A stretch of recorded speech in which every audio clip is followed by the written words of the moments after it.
Pembangunan ibu kota baru Indonesia yang bernama Nusantara merupakan wujud upaya pemerintah dalam membangun identitas nasional dan mewujudkan pemerataan baik dari sisi ekonomi, penduduk maupun pembangunan dengan mengusung pembangunan ekonomi inklusif melalui magnet pertumbuhan ekonomi baru dan merata. Prinsip dasar pembangunan Nusantara memadukan konsep Forest City, Smart City, and Spawn City.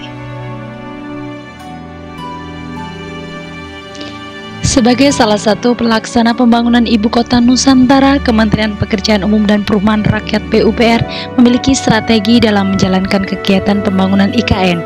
Di antaranya prinsip tata kelola pembangunan di IKN harus tepat waktu, tepat mutu, tepat biaya, tepat manfaat dan sasaran, tepat administrasi dan tepat kuantitas. Pembangunan tahap awal IKN pada tahap awal 2022-2024 terdiri dari kurang lebih 50 kegiatan konstruksi. Tahap pertama meliputi 1. Penyediaan hunian pekerjaan konstruksi dan pembangunan kawasan inti pusat pemerintahan KIPP sebanyak 22 tower yang dapat menampung hingga 16.000 pekerja. 2. Pembangunan kawasan inti pusat pemerintahan KIPP yang akan dibangun infrastruktur pemerintahan seperti istana negara, kantor kementerian atau lembaga, serta pusat administrasi kenegaraan. 3. Penyediaan air baku untuk kebutuhan air bersih penduduk IKN dan sekitarnya melalui pembangunan bendungan dan intek Sepaku Semoy yang juga berfungsi sebagai pengendali banjir dan tempat wisata penduduk lokal.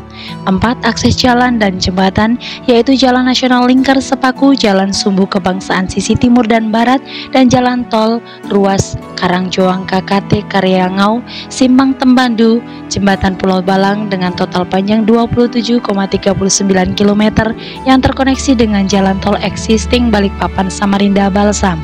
5. Jalan lingkungan, pedestrian, dan pembangunan dasar publik lainnya.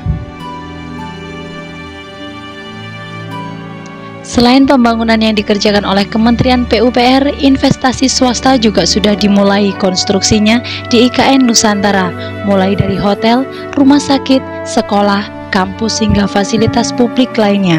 Pembangunan IKN Nusantara diharapkan dapat menjadi kota yang berkelanjutan dan berketahanan, serta dapat memberi dampak pertumbuhan ekonomi yang merata menuju visi Indonesia Emas 2045.